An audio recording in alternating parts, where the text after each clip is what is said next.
Right, hello everybody, how is it going? I hope they are all doing well, and welcome back to another video. And in today's video, as you can tell by the title, we are reviewing this, the Bachmann Class 66. Now, you may recognise this fairly recently when I did the Hornby Railroad Class 59, which is the sort of older brother. This is the younger brother of the 59. They look so similar, as you'll see later on. Now, I'm in a different position, and I'm trying, and this is a sort of trial run. Now, if you've watched my channel recently and watched my other reviews, you will know what setup I have. I have at the intro, I show the box on the floor, get it out, show a brief bit, then I turn the camera around, and then we look at it in detail. Now, I'm trying this layout, so I'm on my desk in my bedroom, got my sort of work mat here, and I've got a fancy new torch right here, which basically produces a lot of light. If I just show you, by just lifting this area up. That may be a bit bright for the camera to hold at the minute, but you lift it up and there you can see it produces complete light everywhere. So I'm going to be using that. I'll just take that out, and you can see how much better the camera quality on these models look like. The camera can focus way more on the separate bit of detail. If I bring it to the front, let that adjust. If I just focus the front, you can see those bits of detail more. So that's hopefully, if this trial goes well and you guys like it, I will keep doing it like this. But anyway, as I said, today we are reviewing the Class 66. Now, if you watched my original review of this, you would know that I had the box, but it was in such a state that it wasn't really worth showing. Well, it seems now that I can't find the box at all, so that's a bit of a problem. But as always, I will put a description and history of this class in the description below. But let's get straight on into taking a look at her. So as always, we're going to start from the front of the engine and work our way back, just get the camera to focus. So on the front, we have a very nice array of details, including printed and separately fitted and moulded as well. So starting at the top, we have a very nice red-orange line, which is very, very nice. They can't see any mistakes. We have separately fitted windscreen wipers, separately fitted windows, obviously. We've got the separately fitted handrail painted yellow here, and then we've got an array of various printed details, including the number 66209, 2 warning signs. Then down here we have the headlights. Obviously that's headlight. Now the problem I have with this model is it doesn't have the sort of defining feature of a Class 66. The Class 66 most defining feature is the 3 headlights. One there, one there, one there. But the model, I can't remember if it has those 2 lit up or that one and that one. I think it's that top one and this one on the left, but we'll see in a moment. I wish that they had the right one lit up, because that is one of the most defining features of the Class 66. But anyway, continuing on, we do have some vacuum pipes or vacuum brake pipe things, and we do have buffers which are indeed sprung. And I forgot to mention that this is weathered, and they've done a very, very nice job of it, I think, anyway. So moving along this side of the engine, just move the lighting, we can see the weathering in a lot better light, and it's not the most heavy weathering, but I'm not a huge fan of heavy weathering. Just a bit of light weathering I think adds to the character, but too much weathering I think can spoil the overall look of the model, and I'm quite happy with this. Now, I didn't mention the price I paid for this. I paid £99 off of eBay, but I'll put on screen the RRP that Bachmann normally price for this, because I'm not 100% sure. But yeah, so I paid £99 on eBay, DCC fitted as well, which is very, very good, second hand, and it runs really well for second hand as well. Because I have had a couple of times when I've had second hand models that haven't been the most perfect models in the world, so you just got to be careful. But this has been an absolute gem since I bought it, which was about a year ago. But anyway, continuing on the side, we have this sort of detail around here with a bit of riveting. The orange line continues along here, no mistakes that I can see of.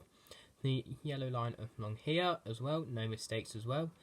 On the bogies, we have some very nice bogie detail and some separately painted ladders, or steps even. Got the separately fitted white handrails, another warning sign, and then we have the black grille. And obviously, as you can tell, this is in EWS livery, if it wasn't obvious anyway. Obviously, the number on the side, 66209, which is very common with EWS, they had the number printed very big on the side along with EWS, and they had this sort of lightning bolt sort of design. And obviously, if you don't know, EWS or English Welsh and Scottish Railways don't exist anymore. They were bought out by the German company DB, and it's now DB Cargo UK, I think. Anyway, moving along the bottom here, down by the fuel tank, we do have some other separately painted parts. I think they're 2 warning signs, and then I'm not 100% sure what they are. We can see just under here there is piping that goes the whole length of here, and I'm not 100% sure what these bits are, but you can also see another separately printed part there, as well as there and over there. Then we come back to the grille over here, and again the same bogie detail on this side, on this end of the engine. Moving around to the other end of the train, again it is the same. We do have the brake vacuum pipe, the lighting, those windscreen wipers, nothing different there, so we can quickly move on from there. And again, like the other side, is basically exactly the same. We do have the handrails where the door is, the separately painted ladder step things, grille, EWS 66209, and all the printed detail and warning signs. And the only difference is we don't have, oh, just knocked the camera, we don't have piping on this side. If you remember, on the other side there was piping underneath that area.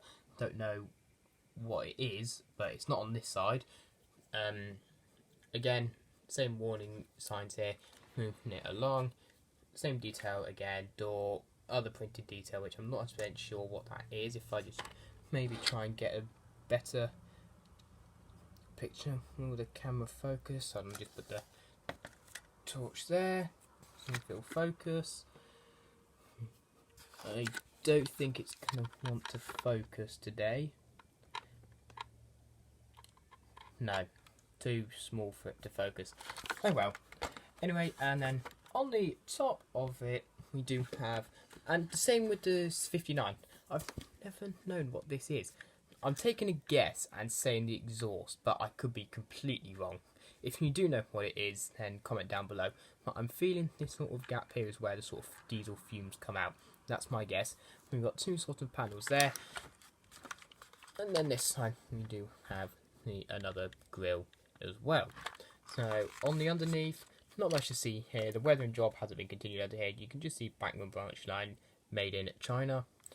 Those switches are for the lights on and off, and then all metal wheels, which is very good. And I'm not sure if all wheels pick up. I'll have to take a quick sneak peek, but I'll get back to you if they do.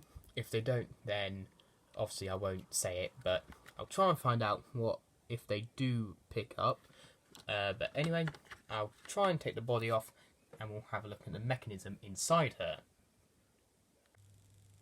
So I've undone the body and taken out all the screws and undone the clips, so we're going to lift it off. And just for convenience, I've taken the little light bits out of this area just so it's easier to, otherwise they're connected and it's sort of just hanging off the model in a way. The first thing to show you is how to undo it. So if I just put the light down, underneath the body there are, at the bottom even, there are 4 screws. One there, one there, and you can see the screws down here. Then there is one there, and the other one there. And then also, that's not it. You then have these clips. You got one, that little black clip there. You have one on each side and one on the front as well. Let me just get the camera to focus. And you have one there, maybe a bit too far to focus. So one there, one on the front, and obviously same on this side. One there, one on the front. And basically they clip into these small little pockets here, these small little plastic areas there and there and there, same on the other side, and they basically hold the model. Then you can see the sort of mini circuit board for the headlight where the light clips into the circuit board. But moving on to mechanism, now this does have all wheel pickup, as if you try and move the wheels with your finger, none of them move completely. They move like a smidgen, but that's it. This is obviously a 21-pin DCC decoder on top of the circuit board. I'll just take it out to show you. Now, 21-pin DCD decoders are different to all the other type of decoders currently, like 6-pin and 8-pin, because 6-pin decoders, hold on, focus, there we go, 6-pin decoders, they have the pins on them that's not into little holes on the circuit board, and they also have a load of wires and this sort of mini circuit board. I'll put a picture up on screen so you know what I'm talking about. One of the DCD 21-pin decoders have the pins on the circuit board, and the decoder just looks like this. And when you put it in, don't put this like that. I've seen a lot of people do that. That's not how you do it. You put it like that, so the top bit is facing upwards. Make sure it's lined up, and then you push it down and all the way so you can feel the pins pop up if you didn't see that already. Underneath the circuit board, I don't know if you can tell, is the motor, and it's a 5-pole motor, and this engine gets a bunch of weight because of this massive metal block. Now, I'm not going to remove it so you can see the motor easily because I don't want to break the engine, but there's 2 big fat screws that take the circuit block off. I'll get my words out right, the metal block off. Inside this little gap here, I don't know if you can see, I'll try and get some light aimed in there. You can see that sort of really silvery wheel, gold wheel. That is a lovely flywheel, which I'm very happy to see. And the same on this side, you can also see there's one in there. So there's 2 very nice chunky flywheels and an 8-pole motor. 8-pole? 5-pole motor. 5-pole motor, I mean. So it's a very, very, very good mechanism. And Bachmann seem to do very good mechanisms on their diesels. But when it comes to their steam engines, they don't tend to do that well. All their steam engines tend to have only 3-pole motors and no flywheels, which aren't as reliable. And they don't always tend to have tender pickups, which Hornby tend to do a lot. And they do tend to have flywheels and 5-pole motors. But when it comes to their diesels, their mechanisms are top notch. So I'm going to put the body back on, and then we'll go down to the railway and have a look at how she performs.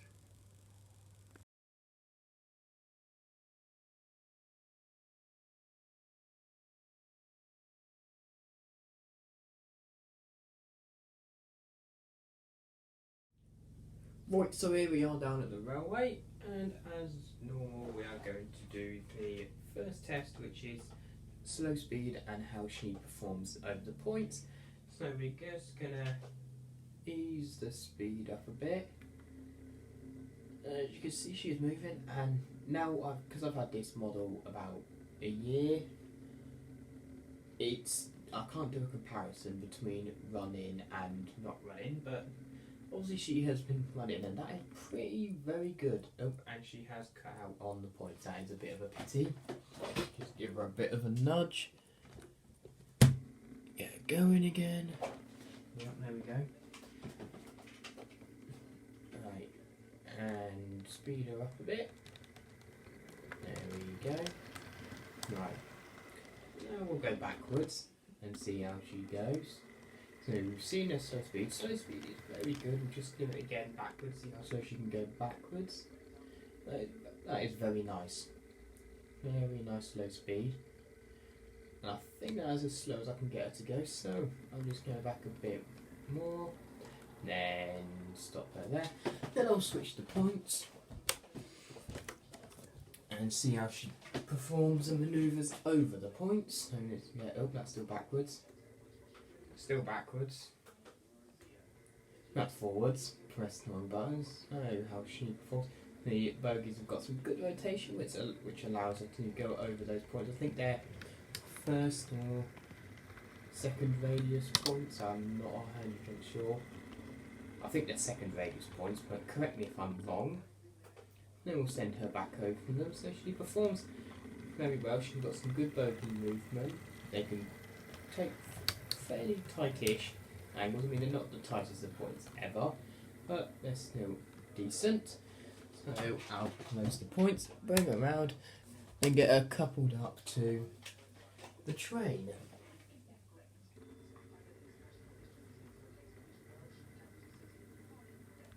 So here she comes around the corner, and obviously here you can see we do have my Class 59 running with her.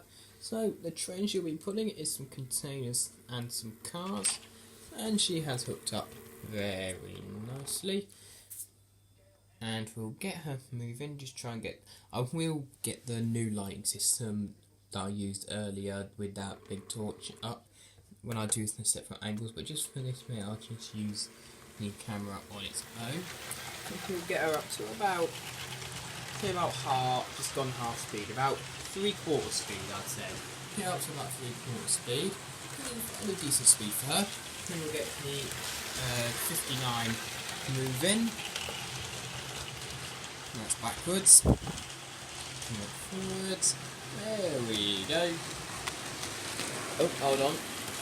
Just got to change these points. We don't want the 59 carried into the station. So let's go again. Now the 59 is so much faster than the 66. The 66 isn't that fast. So the 04, I've currently just got it over a quarter speed, and it's roughly doing the same speed as the 66, but it's on about 3/4 speed. So anyway, as usual, I'm going to go around the railway and have a look at them at various different angles with some music, and I'll use the torch if we get better lighting. So hope you enjoy those alternative angles. Let's get on into it.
So I really hope you did enjoy those alternative angles.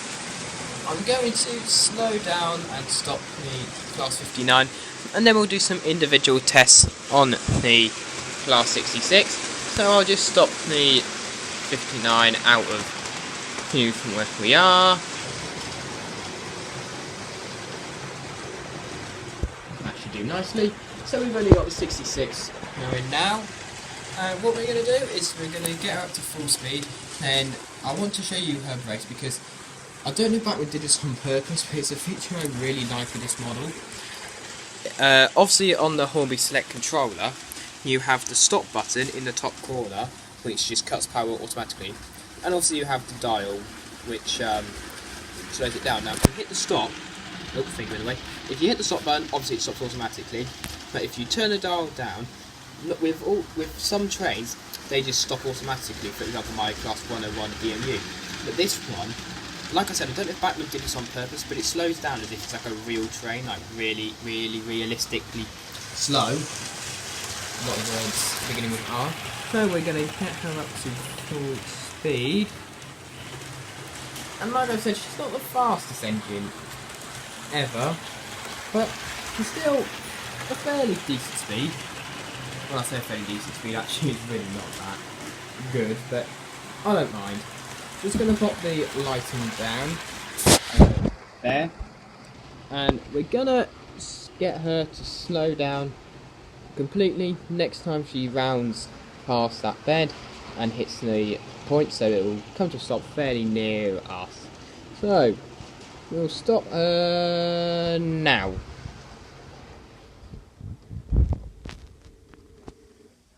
So basically what I mean is when I put the dial all the way to 0 there, she sort of rapidly slowed down a bit, but then she slowly came to a halt, which I really like, because it's quite realistic when it comes to braking. And obviously, like I said, if you hit the stop button, like I said, it just stops automatically. So it's not a problem with the train or the decoder. It is a feature that, like I said, I don't know if Bachmann did it on purpose, but I quite like it. Anyway, we're going to conclude the video now, but here are my ratings. So for detail, I'm giving it 4 stars. The main reason I marked it down is, like I said earlier, like all Bachmann models of the 66, it doesn't have the defining 3 headlights at the front, which I really hope they put in a future model. Performance, 5 stars. Yes, it stalled on a point, but that's a tiny thing. I think it's just because my points are a bit meh. Mechanism, 5-pole motor, 2 big chunky flywheels, you just cannot fault it. And value for money, for me it would be 5 stars because I paid £99 DCC fitted, but because the RRP is about £150, I think, don't judge me on that, I've marked it down a bit. I think it could be a bit lower, but it's not too bad. So, thanks for watching. I do hope you enjoyed. Make sure to leave a like, subscribe, and turn on notifications so you don't miss another one of my videos. And make sure to comment down below whether the new setup and the lighting is a big improvement. It's just a trial for this one episode, but if it is good, then I will continue doing it. So, thanks for watching, and I'll see you in the next one. Take care, everybody. Bye.